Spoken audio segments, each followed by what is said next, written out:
Welcome to the Deep Dive, where we take a mountain of information and give you the summit view.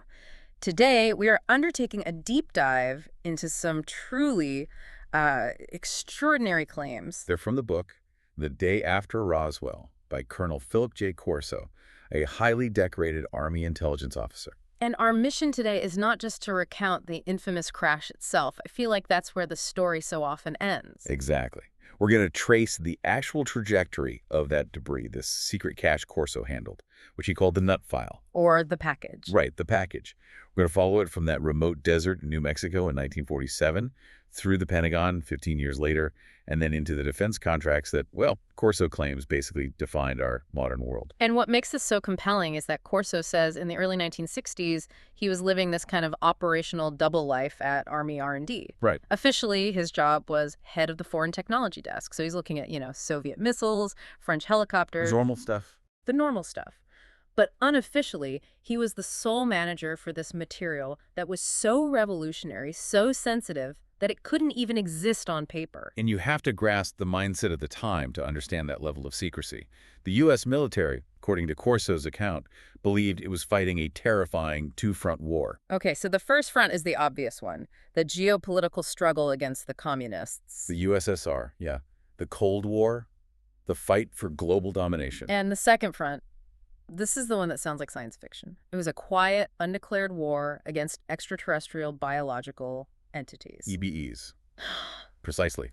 And they were seen as a technologically superior and potentially hostile threat. Hostile. Because they were demonstrating these incredible evasive maneuvers when sighted. They were clearly surveilling our most secret weapons installations, and their presence was even being linked to really bizarre things like cattle mutilations. So the military felt like it was totally on the defensive. Completely. They were trying to play catch-up against an enemy that could appear and disappear at will. It was a frantic scramble for any advantage they could find. Okay, so let's go back to the beginning of all this, the summer of 1947. You have these military bases across New Mexico. The 509th, White Sands, Alamogordo. And are all tracking these anomalies on their radar screens. And these are not weather balloons. We're talking about blips darting across the screen at impossible speeds, making these sharp, right-angle turns that no human pilot could survive. The G-forces would be insane. Exactly. So the base commanders, they were convinced they were under some kind of sophisticated, continuous surveillance. And this all culminated on the evening of July 4th, 1947. Right after a massive thunderstorm. Yeah, and a pulsating object was seen rushing across the sky, and then it just exploded. Witnesses called it a brilliant white fluorescence over the desert. So when the retrieval teams got out there, they didn't just find bits of a machine, they found biology. Yes, both.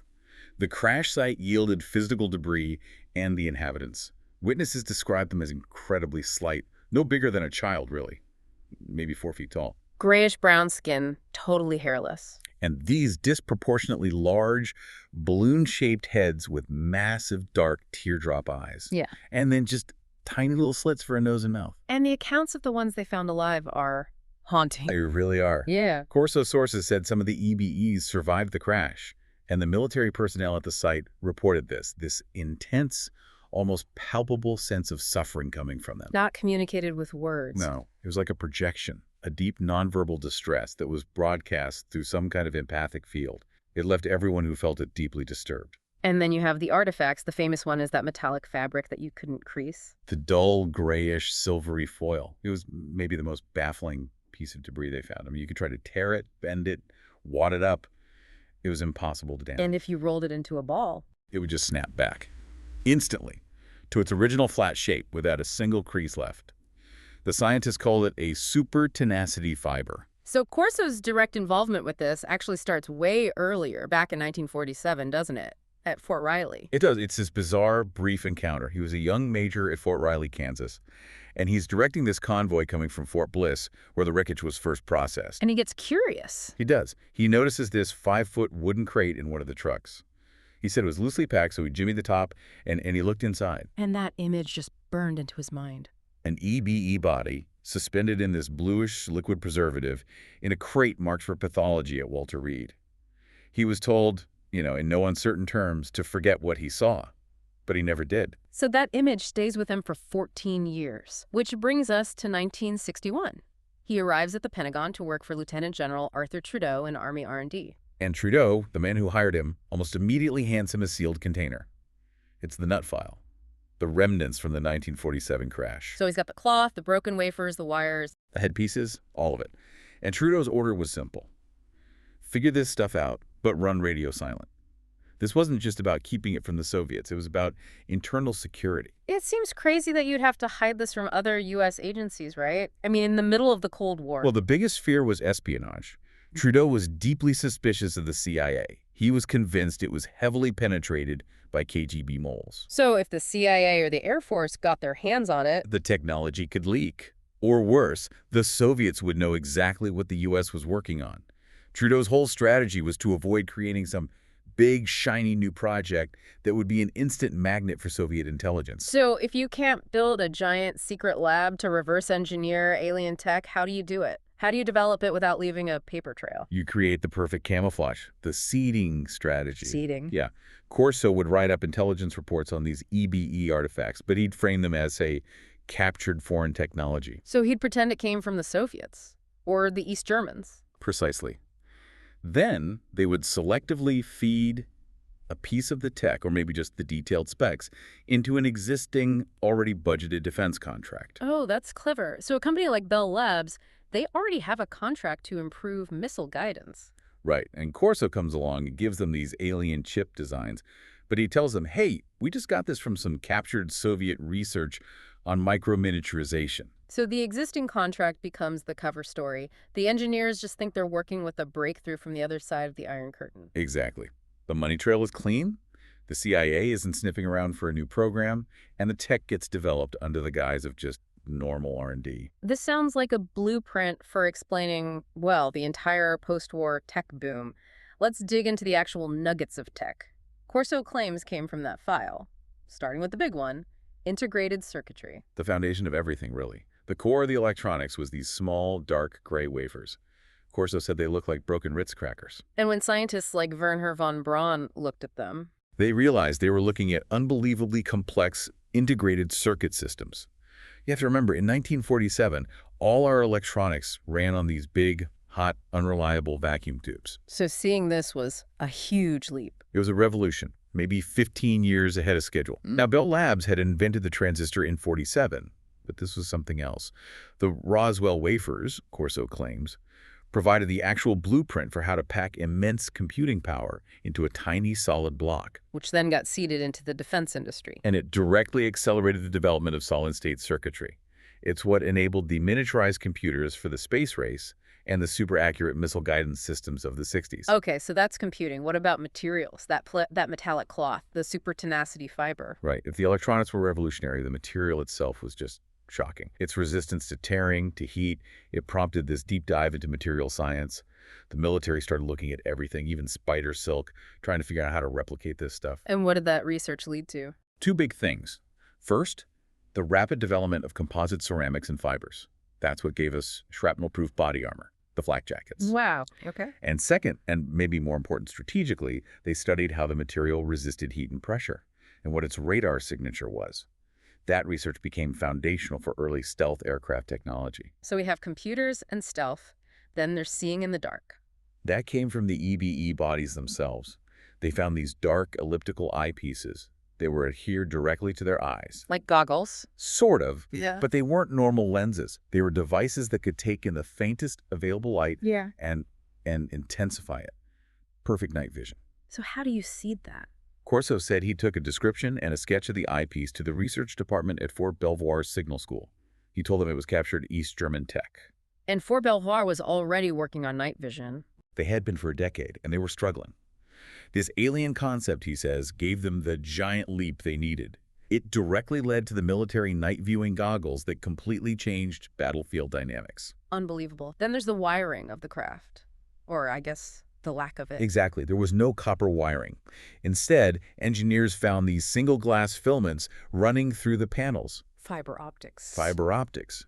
They realized the EBEs were sending huge amounts of data visuals, telemetry as light, probably amplified by lasers, through these fibers with almost no signal loss. A radical concept for the early 60s? Totally.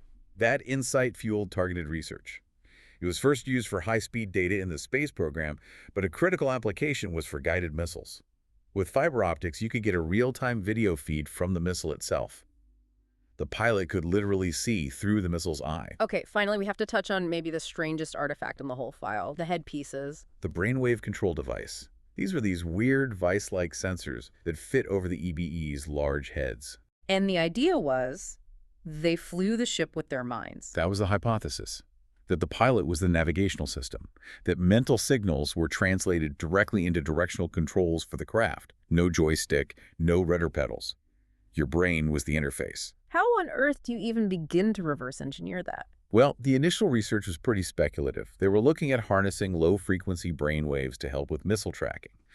But Corso claims that line of research eventually led to the development of brainwave input devices. Which we see today. Yeah, in specialized medical equipment, and even in things like personal computer games that use biofeedback. So all this tech wasn't just for making better gadgets. It was all feeding into a much bigger strategic picture. What was the end game? The end game was to fight in space.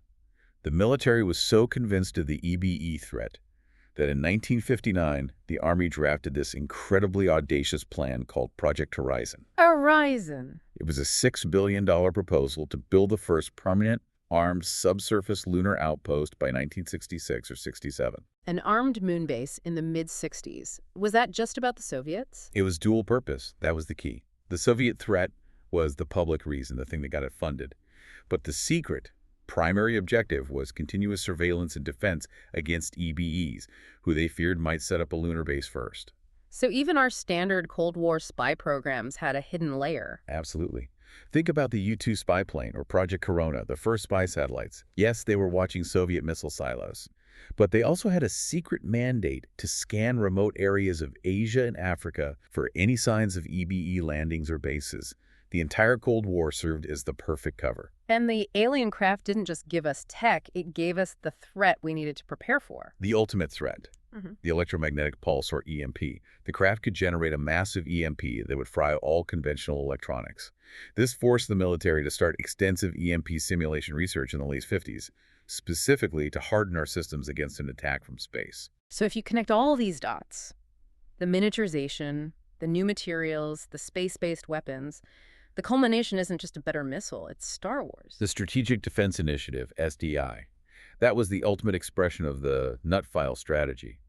Publicly, it was a shield against Soviet ICBMs, but its deployment of directed energy weapons, high-energy lasers, particle beams, that was also designed to challenge and intimidate any EBE incursions. And Corso says the Soviets kind of knew. He claims they tacitly understood the hidden agenda, which is why the Cold War military buildup was allowed to happen. It was the necessary camouflage for building a planetary defense system. The sheer scope of what Colonel Corso claims is it's breathtaking. That everything from the microchip to stealth to SDI was secretly back-engineered from a crash in 1947, all hidden in plain sight. But it raises this fascinating question about another genius. We have to talk about Nikola Tesla. Right. He died in 1943, 4 years before Roswell.